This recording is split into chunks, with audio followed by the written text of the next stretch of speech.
Well, what a fantastic day to be a gamer. We are stuck in lockdown, and the savior of 2020, the PlayStation 5, has had its huge showcase. So we finally know how much it's going to cost us to get our hands on it. I'm joined by David Fish Pether You. in his amazing room of film, and Julian Price In from my his room dark of darkness. Batcave.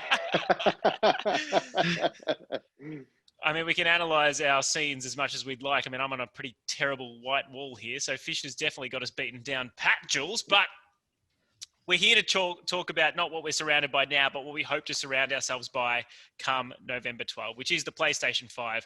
We had the big reveal event today. We had an hour of goodness. I mean, they bombarded us with some amazing stuff before we got that price point, which Did in they ever? Australia was $749 for the disc version and $599 for the digital only version. So why don't we start our chat there? Because I think that's the big news of the show. I mean, both of you, we'll start with you, Fish. What were you expecting? Were you watching it live? What was your reaction? I actually didn't watch it live. I slept in and waited for Jules to tell me that pre-orders were going ahead so I could go and get one. But talking about price-wise, I expected maybe around 800. So I was happy with 750. Considering that like the PS3 back in the day was $1,000 on launch, I think this is pretty reasonable. What do you think? Well, you couldn't get a PC with those specs for that price. That's for sure. No. Considering what it can do, and the fact that it's got an SSD in it, like that in itself is good like SSD. a very yeah. So those aren't cheap. So I'm quite impressed with it. I think we quite easily forget the pain of the PlayStation 3's launch. I mean, clearly, if inflation was a thing, we should be paying more than $1,000 for our consoles now. When you consider, it's been roughly the same price for the last 3, 4, 5 generations, maybe a little bit more expensive. But I mean, Jules, were you as pleasantly surprised as Fish? I mean, we know that they take a loss on these things because they make so much when they're selling the game. So, I mean, were you sort of expecting the same price as the Xbox, which is what we got? Well, I think we all knew that once Xbox announced their pricing, we knew that Sony were going to compete with that. So it was almost a given that they were going to be on par or better than the Xbox pricing. So I was not expecting anything super crazy. But as you said on them reducing the cost of their console, so they're not profiting on it. Sony Studios, though, the amount of games that they're pumping out easily makes up for any loss that they have on the consoles themselves. Especially Isn't it cool? Sorry. I was going to say, especially as we move further towards more digital releases, I know the fact that they've taken another $150 hit in Australia to sell the PlayStation 5 without a disc drive. So effectively, they've just removed a 4K Blu-ray drive, which, I mean, 4K Blu-ray players are a bit expensive. Fish, you would know that. But you would not think it's worth $150 in terms of just parts. So clearly they're taking a big loss trying to drive people to digital because when you buy in the store, they earn a lot more money. So I think they definitely saw what Xbox did with their cheaper Xbox Series S and thought, we can only make it $50 more expensive than that. And that's what they went for. And I reckon they dropped the price on the digital version more so than the disc version. I was more surprised by that because it tempted me. I mean, we were having a little chat on Twitter, Jules, after seeing it. I mean, because $150 is not a small amount of money, and I personally believe the digital edition looks that much better. It really does. I agree with you. It looks sleeker. It's a big cumbersome the disc disc drive. one, it's got this like little chunk in it, like a little sticking out the side. Yeah. The one thing that really annoys me just quickly is that I don't know which way the disc is going to go in. Yeah. Because on every vertical-based console, you put the disc in with the label facing to the right. Yeah. And then you've always laid it down that way, so then the label goes up. But on the PlayStation, you're tilting it over the other way. So you're going to have to put the disc in upside down? I don't know. Hey, they've got that upside down laser technology now, so I guess I don't know. They can do anything. Sorry, I cut you off. Are you both going for the disc version, or are we going digi? I'm going disc. Yeah, I just couldn't. Like, I wanted that 4K Blu-ray player, but there is also the buying the cheaper games eventually as we get later into it, and you can buy the pre-owned games from EB and all that. And I'm starting to go more digital myself. Like I buy a lot more games digitally than I used to, but I like the PlayStation Store can be a very expensive place, especially for new games. Like JB Super. always destroys the prices of the PlayStation Store. Yeah, you can So save $30-$40 sometimes just by going into JB Hi-Fi. that's right. And so when you start to think about that extra $150 that you're paying for the disk drive, you could be saving in that.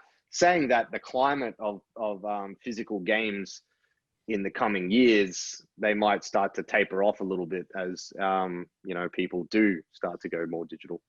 Oh, look, it makes no sense that you'd have to pay more for a digital version, given that there's no manufacturing cost. Well, They don't what are have you to give you paying a physical for? disc.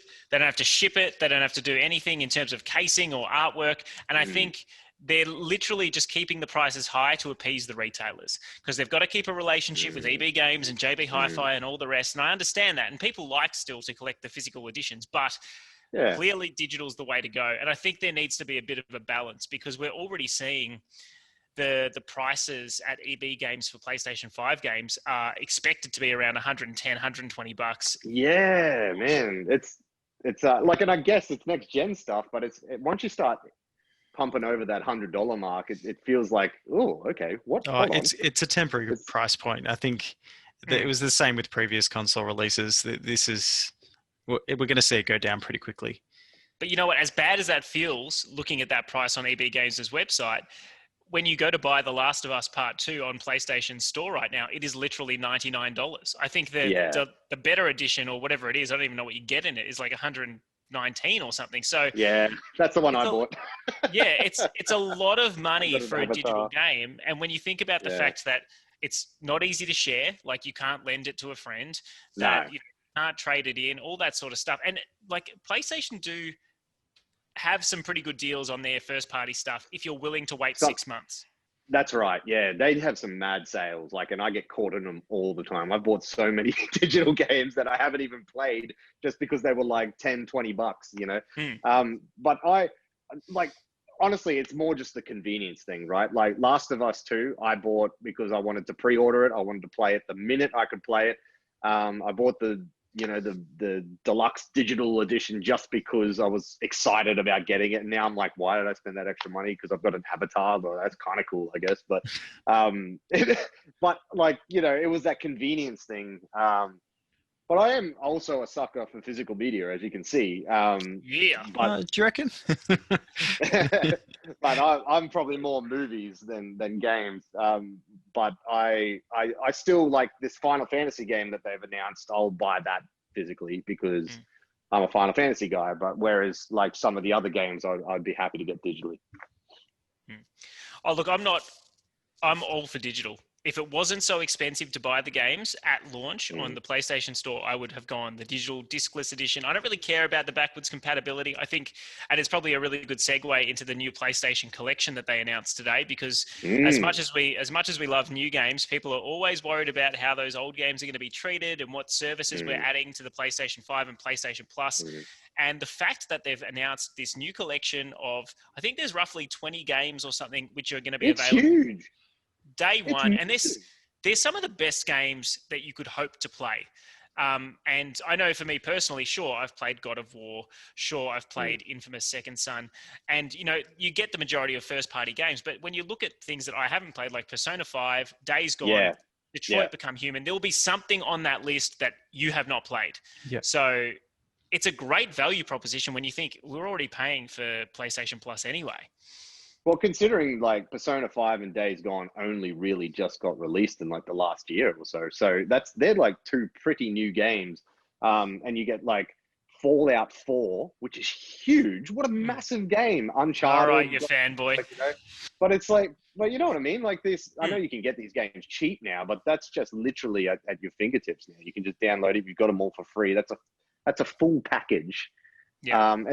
Imagine if this was your jumping off point. Maybe you're an Xbox guy and you're coming over to PlayStation. You've got pretty much all the big PlayStation games from the last gen right there. So you're caught up. It's huge. It's essentially PlayStation's Xbox Games Pass. I mean, there's not as many titles, but they're PlayStation's titles. So But I think it's a different value proposition because Xbox is you don't own the game. From what I gather, this new service is like you download it, you've got it. It's So yours, yeah. it's almost like they're letting you basically just have free to play access of these old games as a way to entice you into their future titles. Like there is no way anybody who picks up God of War for free is not buying Ragnarok when it comes out next year because it's just Exactly. such a good game. And it's a really interesting marketing tool, I think, more than anything else, because sure, you wouldn't know unless you saw the sales data, but they can't be selling that many more units of God of War, for example, because it's been out for 2 years. So to give it to people for free and let you know that day one you're going to have access to this game if you didn't have a PlayStation 4, that's pretty big. I think they're just saying it's made its money. Just whoever else wants to play it, just play It's done it. its thing. But you brought up a good point, Santo, because I'm a sucker for, like, I don't want to play a sequel to a game until I've played the first one. So by them giving me the original, I can go straight on and buy that new game, which I will. Like I've played God of War, but you know what I mean? It's kind of you're setting yourself up for people to buy new content. And like you said, Jules, it's made its money. Like won all its Game of the Year bloody awards. It's time to, let's go. Let's get a new one.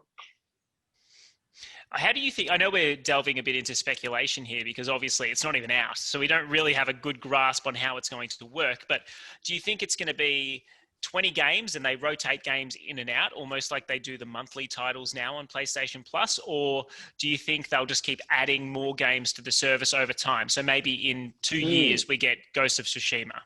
You know what I mean? I reckon they'll keep adding. Yeah, we're going to see Ghost of Tsushima. We're going to see Last of Us Part 2. All of those things, I think, will eventually just be ready to go. Just over time. Well, from what they're saying, there's definitely, like, all those games are available straight away, right? Like, that's... Yeah, so, I'm not sure. I think, like, I'd love to see Ghost of Tsushima on there. I haven't got that yet, so I would get that one. That might be a while, though. They're probably earning a little bit too much. It only came out this year. We might have to wait a little while. But definitely, like, if they were planning on bringing out a sequel or, maybe come early next year or late next year, they think, you know what, it's been enough. No one's buying it anymore. Let's put it on there as a freebie for people to just get them excited. And I think it's come at the perfect time because Game Pass is Xbox's secret weapon. I mean, everyone talks about their cheaper console versus their main console, and it's either they've got you beaten on price or they've got you beaten on power, Sony, and they're offering the best game service that's around. It all comes down to ultimately the quality of those titles, and I would argue that first-party PlayStation is much better than first-party Xbox at the moment. But for PlayStation to recognize that, pivot, and actually come up with something that I think is pretty enticing first week in. I mean, for my brother, he had an Xbox, so we would swap our PlayStation and Xbox over if we wanted to play different games, or my cousin who only had an Xbox.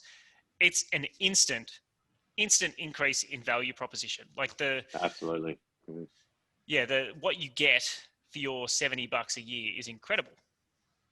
Oh, it just keeps getting better and better. And like the game quality that has been coming out on PlayStation Plus of late has been pretty good. So for them to start dropping these massive titles is massive. But saying we get that on launch, but what are we thinking of the actual launch titles that have been, that are PS5 launch titles that have been announced? Well, what have we got? Because I'm pretty sure in terms of first-party sort of exclusive stuff, there were 5 games from what I remember. And it's not a very eye-popping list. You don't reckon? There's a couple of like heavy hitters, but the rest is just like, Astro's Playroom, Sackboy. Was Sackboy a launch title? Yeah. I think so, yeah. Okay, I didn't realize that was a launch title. I mean, I have absolutely no interest in that whatsoever. So we're definitely going to get Spidey on I'm keen for Sackboy. Are you? Yeah, oh yeah, I love Little Big Planet. So I'm like, woo! See, the Sackboy game is to me what Knack was for the PS4. A completely forgettable platformer that just shows off how pretty things can look. I You loved know it. what I I mean? loved Knack. Knack was awesome. I don't even too. think it looks that pretty though. Yeah, well, I'm sure it will when you're playing it. I don't know. I don't know. It's hard to judge off these videos, but I'm like, I always want to play like a cutesy little platformer when I first get a new console. I feel like it's one that you bash out in a couple of hours. I can play it with my girlfriend. You know, we have a bit of fun, and then I put in Spidey and I do my thing. You know what I mean? I've just got to say, like, having a look at the 5 games, and the reasons why I didn't realize it was Sackboy is because it's not called Sackboy, it's called Ribbit's Big Adventure. God knows where that's come from, but the 5. Sackboy, yeah. What? It is called Sackboy. Maybe I just watched the trailer. maybe it's called something else in a different country. Oh, maybe Jeff Keighley's tweet has just auto-corrected. Who knows? But there were 5. So it was Sackboy Big Adventure, Demon Souls, which isn't going to be everybody's cup of tea, but it looks amazing graphically. It looks cool. I'm not a Demon Souls guy, but I'm like, I would love to try and play that game and fail. and rage quit. Astro's Playroom, which for some reason I remember that being like a pack-in game. I think you get that game for free. Yeah, that's the game you need the camera for, isn't it? No, I think this is the game that was a VR game initially, but this one is just like a straight platformer. It's going to be showing off a lot of the stuff that the controller can do. Okay, so that's the Knack for PlayStation 5. Yes. Yeah. Then you're going to have Spider-Man, which we already spoke about. I think that's an instant buy for pretty much everyone buying a PS4 on launch. And that Destruction All-Stars game, which I'm actually really keen on. I don't know why. That looks really cool. Yeah, like I might have to reevaluate what I actually buy here, because I was thinking Spider-Man and Demon Souls as my 2 that I dive into sort of for the first week before Cyberpunk comes out. But I think I might go Spider-Man and Destruction All-Stars. Well, I think if we all got Destruction All-Stars, it'd be looks like pretty good multiplayer fun. So well, it looks like the Rocket League upgrade, really, doesn't it? Oh mate, you're gonna have to do something pretty good to be Rocket League.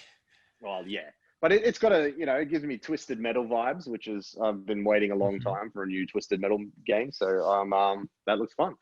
I reckon I'd get Sackboy, that, and Spider-Man so far.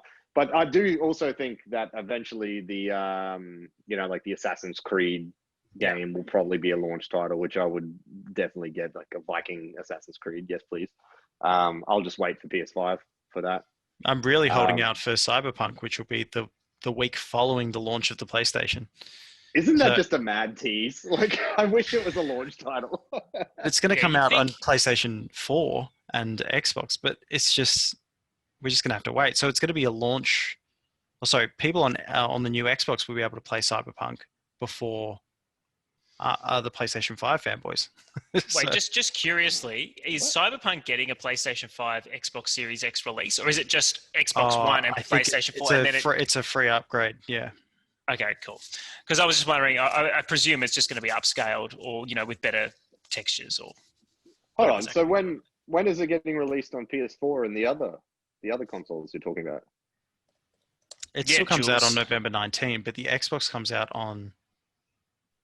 I don't think that they're making a PlayStation 5 version per se. Oh, that's interesting. Okay, so it's all coming out on the same day. PlayStation 5 and Xbox Series X/S in 2021. So it might. I reckon it's just coming out for the regular ones, and if you plug it in, it's going to it'll work, but it'll just be the PS4 version. I don't know. I'm sure it'll still look pretty. Then this is the thing that, like, a lot of these games, I haven't been like overly like blown away graphically by. I'm just like, oh, they all look kind of cool, like something I could probably play on my PS4. I don't know if you guys felt the same. No, I agree, especially when they showed off Miles today, and they chose to start off with the scene where he leaves his house and he starts walking through that little Christmas market or whatever it was out the front.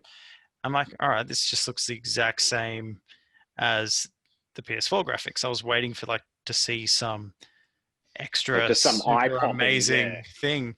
Yeah. I'm like, okay, it's the same so far. Cool. I wasn't saying it was bad. I'm just saying, like, no, it looked good. Yeah, like show me something different. And they did when they got to that bridge scene. Oh my god! But see, even the bridge scene, and I think it's quite clear with Miles Morales, that's going to run on PlayStation 4. It's releasing on PlayStation 4 as well. And I think for the first 6 to 12 months, the games that we're going to see are almost going to look just because, I mean, let's be honest, games look pretty bloody good on the PlayStation 4. In terms of polygon count, you're getting some amazing stuff in terms of shapes and curves now. It's really just the lighting that needs to be improved. So if we're going to see ray tracing and we're going to see 60 FPS at 4K, I mean, some games 120 FPS. I mean, I don't think I've ever seen anything in 4K on my 4K TV. So I don't even have a PlayStation Pro. So for me, this generation is like a big step up. I didn't get the stopgaps in the middle. So I'm really, really excited just to see what that looks like. Because obviously when you're watching a stream, it doesn't do it justice. That's right, and that's where I'm sort of holding my judgment on most of it, because it'll be one, because I have just upgraded to a 4K TV, and I've only got the old school PS4 as well. But even I've just been playing Spider-Man again on this TV, and with a little bit of HDR stuff going on, it looks crazy, and I'm like, this isn't even the boosted up version of this game. So I reckon once I throw in Miles Morales, it's going to look very, very cool. But it's also like, I feel like we're getting so far into the technology of gaming and stuff. Like, do you guys remember like the jump between the PS1 and the PS2, and then the PS2 to the PS3? Like every time you got that new console, it was like, oh my God, this looks real. Like I still remember playing a Madden game on PS2 and being like, I'm at this game, man. This is incredible. Like, you look at that now and you go, oh my. Yeah, what? I guess what point do we peak? When does it end? Yeah. I don't know. That's a whole other. I almost feel like we're pretty close, because what NVIDIA is doing with ray tracing at the moment looks incredible. But I wanted to ask you, just because we were talking about Spider-Man, and this is a bit contentious. It's a relatively cheap game in the US. It's cheaper than a full price game just for the Miles Morales portion, but you can pay an extra $20, so $70 US, and get Miles Morales with like an upgraded, remastered version of the first Spider-Man. Oh, okay. Like, what do you think about that? I'd probably do it. Well, if it is, yeah. Like I guess if you hadn't played it, and it is a significant sort of upgrade, like if they're doing something that's specifically for next gen consoles to beef it up a bit, like like Last of Us remastered, maybe like it's $20 more. I won't get it, but if you hadn't played it. No, I mean, ultimately, if you can put your Spider-Man game into the PlayStation 5, your PS4 version, and it be playing at a higher frame rate or higher fidelity anyway, I'm not even sure how that works. I mean, I presume you need to download the better texture packs and all that sort of stuff. It can't just be sitting on the disc. So who knows? Maybe they won't offer that upgrade initially. I'm not sure how it's going to work. Backwards compatibility, they were pretty silent on it today. Yeah. So who knows what we're actually going to get? It seems like those things will be just released in dribs and drabs over the coming 2 months. Well, we really don't have long to go, do we? It's like 50-something days until we'll have a new console and we'll have a new Spider-Man game. I can't believe how soon it is. It just seems so crazy that usually you put in a pre-order and you're like, it could be like 6 months away. Even doing the PlayStation VR, I'm pretty sure I pre-ordered that a good 6 months in advance. Well, they pushed it, didn't it? They were both really sticking to that game of chicken. And, it was just, maybe Microsoft wouldn't have released their details like they did. I can't imagine that they were planning to do it as a tweet. But obviously it was leaked, because holding on and holding on and holding on is just ridiculous. And I mean, even Xbox Series S, the branding was appearing in their own official product stuff, like on the back of their controller boxes. So everyone knew what it was. It was clearly not designed to wait that long, but it's been a really bizarre couple of months, hasn't it? Just waiting. It's almost like, they can change their tactics on they can pivot on a 10-cent piece. So I think in this case, it's definitely benefited Sony, because I don't think many people would have seen that low price coming for the Xbox Series S. So they had to do something, and I think they've nailed it. We've sort of covered the major sticking points for the consoles. We haven't spoken about the new games that we saw today.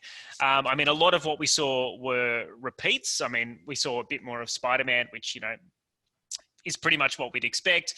We saw a bit more of Deathloop, a bit more of Resident Evil 8, which I am so bloody excited that I saw 2021, although I was hoping for like a January release date on that one.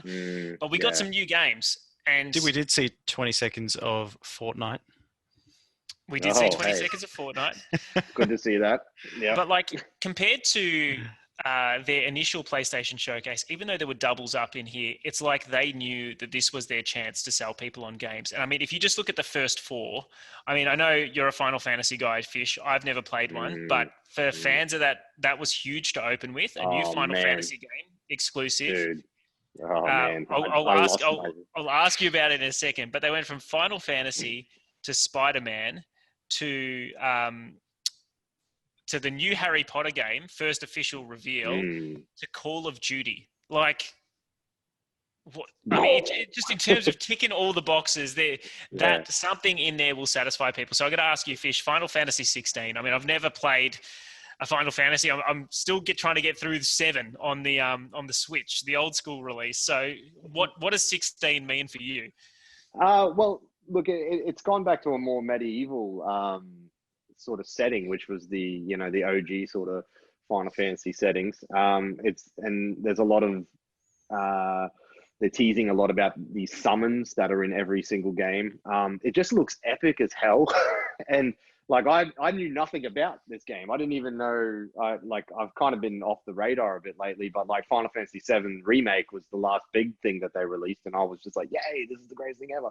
But then, to see this in a PS5 announcement when I'm already excited for this new console it actually teased me a bit because I thought they were going to say it was going to be a release, like a launch title, and I was like, "No, you didn't do that." But I don't know if there's actually even a date attached to it yet, but and it also gave me a bit of Final Fantasy VIII vibes. I at first I thought it might be a Final Fantasy VIII remake. Some of the characters look similar to the ones in that game, but yeah, man, I'm keen. Like it just looks like something that will really showcase this new technology. Like the big beast that you fight. It's just, I don't know. It's a perfect next gen game for me. Especially being a fan. So it's kind of like knowing a new Fallout's coming out. I've got something to look forward to. Julesy, you don't mind an RPG. What did you think of that Harry Potter game? I mean, it's called Harry Potter Legacy. I don't think I was expecting we knew that this game was in development, but I didn't expect it to be this. Well, there was leaked gameplay for what I presume is the game that was announced today, 12 months ago. It was quickly taken off the internet. You can still find it if you dig, but it looks like this is the same game. And I'm so excited for this game. I reckon this is the game that I wanted as a kid. I don't know about you guys, but did you ever play the Harry Potter Philosopher's Stone PlayStation 1 game? Yeah. Hell yeah, of course I did. I'm like, that was peak. I love that game.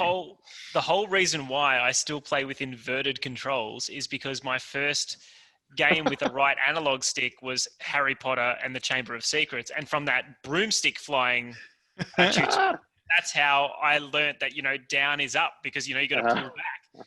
And ever since I've been just playing inverted. So I loved those games. Yeah, it was awesome. I've been reading up on this game, trying to find as much detail as I can. And so you create your own character, which is awesome. You go to Hogwarts, but you're older, so you're not starting off. You've already got some skill. You've got some special backstory, which we'll find out. But you make choices throughout the game, which will determine if you're good or bad, if you're a dark wizard or not. I'm so going dark wizard. Sounds a bit like Knights of the Old Republic. I'm all for that if that's the case. But I want to be able to just walk into the courtyard at Hogwarts with my broom and just hop on my broom and just like zoom off into the sky, land in Hogsmeade, go grab a butterbeer, come back to Hogwarts, do a potions class. Well, that's the thing that got me was when they literally said, but the world doesn't end at Hogwarts. And then all of a sudden they're in these different areas, and I just thought, you know what, this is fantastic. Because even if there's one big criticism of the Harry Potter books, it's that pretty much everything revolves around that school. Like even when he's going to find the Deathly Hallows, the majority of them are in places that we've already been to, like Gringotts Vault or, whatever. It all seems relatively self-contained.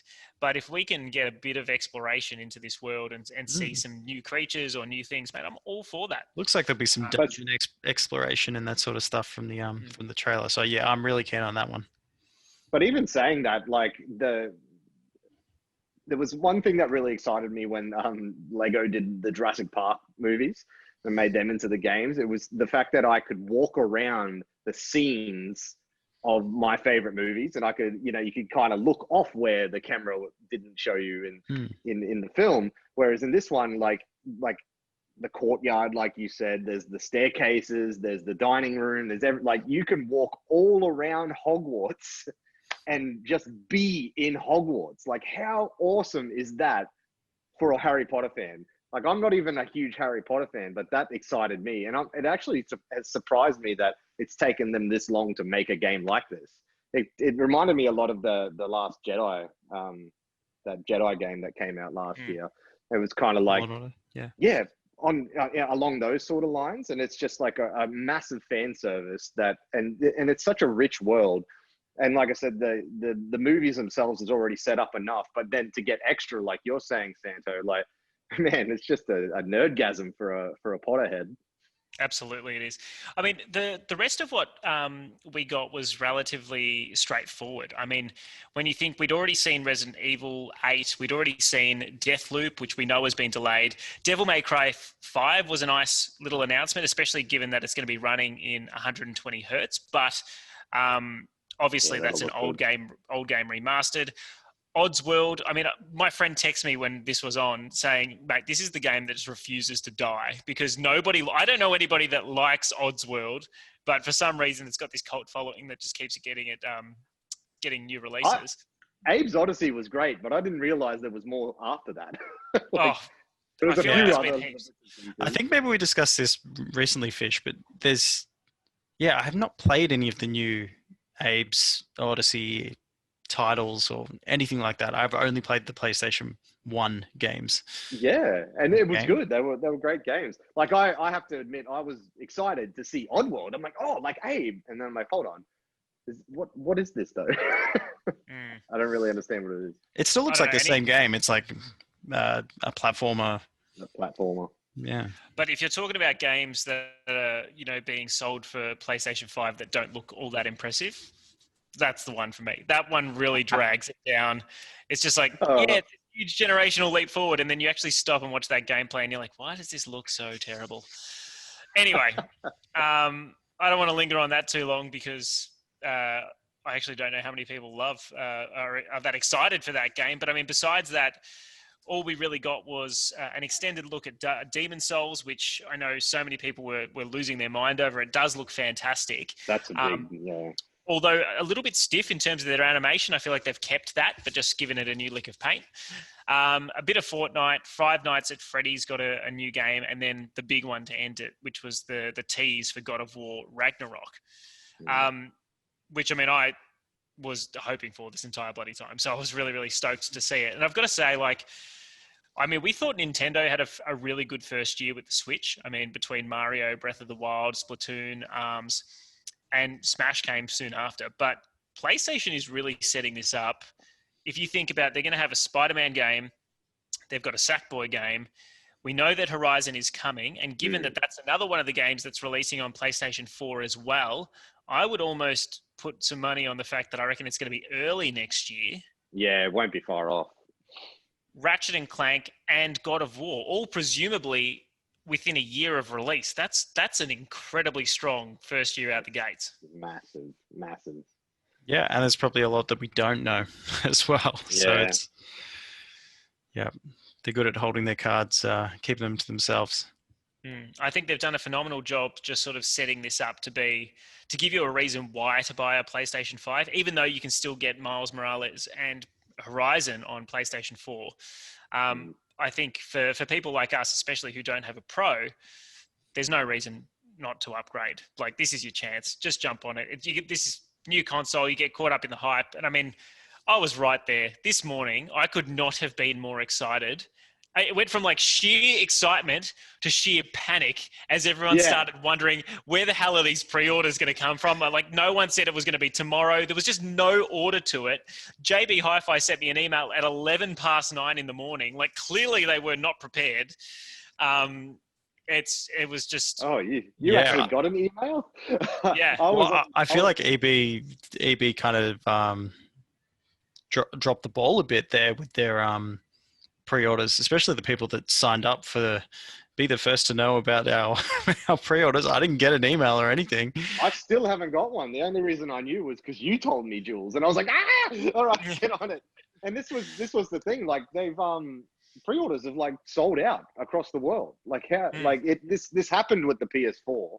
Because I remember I was really annoyed that I missed out on that first wave of PS4 ones, because I've had a launch PlayStation with PS2 and PS3. And I think I got the PS4 maybe 3 weeks later, but I was still like, damn it. And I was like, this one, I'm not going to miss out. I'm not going to miss out. And then they're talking about shortages, and, they're not even saying when it's going to go on pre-order. And then, oh man, I was so stressed. You couldn't even go into, we can't even go into the shop to put it in ourselves. So you had to rely on their servers to be good enough to handle all the traffic. Well, but, it sounds like we're all pretty safe. I think we've secured our pre-orders, fingers crossed. But just having a look, the latest from EB Games. So a few hours ago, they put out an update on their pre-orders. So the pre-order for the launch day, that went in within the hour. Then they put up a post-launch pre-order. So that's the next shipment, which is expected towards the end of the year. And then they put up another pre-order, which is for first shipment in 2021. Wow. And I'm just going to have a look now to see if you can pre-order it. Well, that's the thing. Like and those will probably potentially get delayed as well if it was anything like the PS4, because the demand for this thing is huge. The demand is just massive, and there's I was to do in lockdown. Yeah, well, that's right. And I was reading up on even in the States and stuff, websites were crashing all over the place. People were, they had the PlayStation in their cart and were going to press, buy, and then it would just get taken out of their cart, and then they get the message that it's all sold out. Like my brother today, he was trying to do the shop around. Because I think we were talking about it earlier, Santo, with JB Hi-Fi weren't specifying that you could click and collect. Apparently you could, from what you were saying, but he was like, oh no, I don't want to have to get it mailed, because then I'll get it a day later or whatever. So he's like going back to EB, but then EB had sold out of the disc version, and so he's run back to JB, and he ended up getting one at JB. But it's it was gone. Like we must have been, when we were talking, Jules, it must have been very, very early in the time, because I had no issue at all. I didn't have a crash. I didn't have anything. Yeah, there was nothing out. There's someone tweeted something, and then Callan told us, Santo and I found out through Callan, that pre-orders for EB were up, and I was just like, what? I went into panic mode, and then I'm just I was on my laptop, and then my laptop died. I'm like, get out my phone.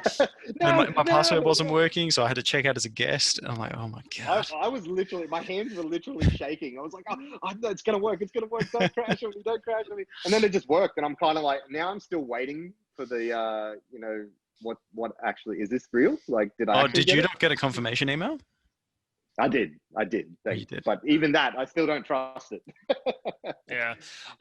When I got the JB one, because I had to play it super cool. And I don't think you understand the willpower that took for me. If it wasn't for the $300 worth of JB Hi-Fi gift cards I'm saving up, I would have easily jumped on eBay and just thought, I need to lock this shit in. But I waited, and then when the JB Hi-Fi one came on, it literally had a warning right there on the screen that said pre-ordering does not guarantee that you will get this on the day off. So, I mean, I got on there pretty quick, but who knows? And their website crashed not soon after that. Yeah. But it is look, I almost understand why they don't tell anyone, because if it crashes when they don't tell anyone and there's that flood of people, imagine just the traffic when they actually do try to get on. It would be a bit crazy. By the way, just wanted to, I mean, we've talked a lot about the console, but not much about the accessories that come with it. Just to go through the prices in Australia, I'm seeing on JB's website, another controller, $109. The new headset, that 3D audio, $159. Would either of you get that headset? I don't know. I was considering it because I don't want to put in a big sound system. There's no point when you have children. I don't have surround sound, so I was considering it too, but I just want to see if it is compatible with other 3D audio, because I've got these beautiful headphones, these Neurophone headphones. So if they're compatible, I won't get it, but we'll see. You, Fish, you've got a surround sound system. You don't need the headphones. You've got your own cinema. No. But saying that, it is always good to have a nice pair, and I feel like I've been rocking like a really cheap pair for gaming, chat purposes on the PS4. So I wouldn't mind updating, but it's not something I'd buy and launch. Maybe I'd probably get another controller, but that's about it. We've also got the DualSense charging station, so $50 for easy charging, and $99 for the PlayStation 5 HD camera if you wanted to stream yourself while you play, or $49 for that media remote. One thing I'm a little bit, and again, I'm hoping the game prices come down with time, but at the moment on JB's website, it's $94 for the regular Spider-Man, $124 for the Ultimate Edition.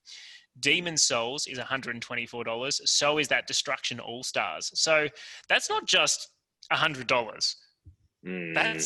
That's a lot of money. That's almost double the cost of a regular PlayStation game, which if I just quickly go to and that Destruction All-Stars looks like, if it was to come out now, it'd probably be a $60 game on PS4. Absolutely, it does. It almost looks free to play. These could just be holding prices. We don't know that. Like JB could just have them up there, like they're pre-orders anyway. So, I'm sure they do. But when you think that, like, for example, NBA 2K21 on the PlayStation 4, $79. Marvel's Avengers, $79. We're talking a $46 increase. And I know it's a holding price, but it's not a small increase. It's more than a 50% price bump. Yeah, that's huge.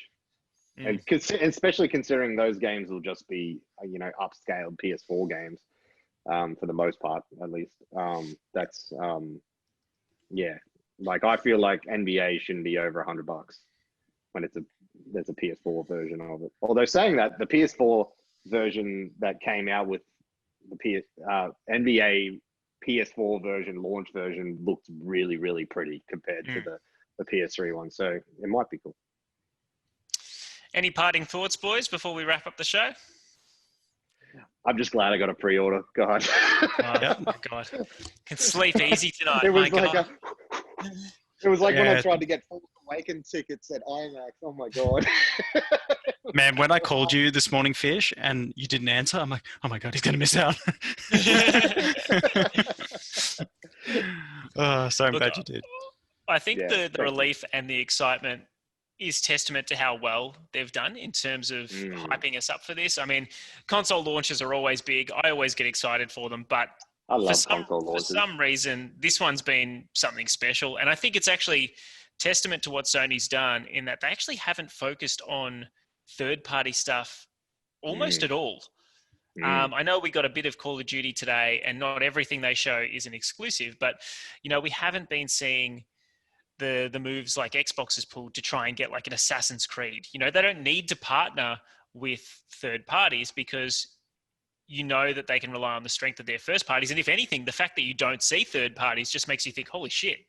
Well, I know all the EA games are going to come out. I know that, Watch Dogs, Assassin's Creed, it's coming, but like they're not even talking about those right now because they've got this stuff, which looks 10 times better. Like it's just... Well, like I was saying before, I'm really excited for this new Assassin's Creed game. And that will, if it's a launch title, I will 100% be buying it on launch. I'm pretty sure I bought Black Flag on launch with PS4. But again, like I don't even need to know anything about that. I know it's coming. It's an Assassin's Creed game. It's coming. As I know a new NBA game's coming. There's the EA games you're talking about. But that's just the bonuses on top of the Spider-Man games, the God of War, and all those. Oh, Final Fantasy being an exclusive. I think from what I've read, it might I only think be it's a timed one. timed Yeah, exclusive. but even so, that's cool. Like Final Fantasy VII was a PlayStation exclusive back in the day, so that kind of reversed me back to those exciting days. And yeah, it's just big, man. Honestly, I haven't even looked in the direction of Xbox. Not even not even slightly. Like I'm not even a little bit interested. I'm just like, nah, all this is me for the next year. If that meme was real life, where you're like holding hands with the PlayStation 5 and the Xbox has walked past, mate, I'm dead ahead. Like, haven't even registered, I haven't even I'm not trying to stop myself from looking. I just have no interest, nil. And that's like, I think, to be honest, it's a symptom of how poor I think their messaging was, more so in the current generation of Xboxes. I mean, and also the fact that Halo looked like absolute trash. But doesn't help when it's a flagship game. No, but look, Forza's always going to be there. Gears is always going to be there. And when they came out, the most interesting game of their entire press conference was that one that Rare had put out there, the one that looked like a magical fantasy game. And then they basically admitted straight out that, oh no, we've just started. That was just like a concept trailer. I'm like, what are you showing us? You don't even have anything. Ratchet and Clank is zipping through these rifts, and we've got ray tracing Clank and a weird new Lombax, and that's what you're feeding me, Rare? Come on. A demo? Come on. No, look, it's an exciting time to be a gamer for sure. Not least because to tide us over until the PlayStation 5 comes out, we've got the Super Mario 3D All-Stars collection launching at midnight tonight. So we got Nintendo Direct tonight as well, or Nintendo Direct Mini, which have all been really disappointing and terrible. So I'm not even going to bother tuning in for that. That's all right. I've had my fill. I'm hyped up and I'm hyped out. Thanks, boys. Gents, it's been great chatting as always. Let us know what you thought about the PlayStation 5 showcase today. Do you think $749 is too much for the Primo disc-based version? Are you ditching the discs entirely? Are you going digital? And what do you think about the price of those games? Mustplay.net.au. Is that still our website, Jules? No. Mustplay.games? Well, I don't know if it still works or not. Either way, you can find us. Just type in... If you've made it this far, congratulations. You're probably already there. You win nothing. Thank you again for watching, and good night. We'll talk soon, boys. We've got plenty more PlayStation 5 and all things next gen to come in the few weeks to precede this. I'm very excited.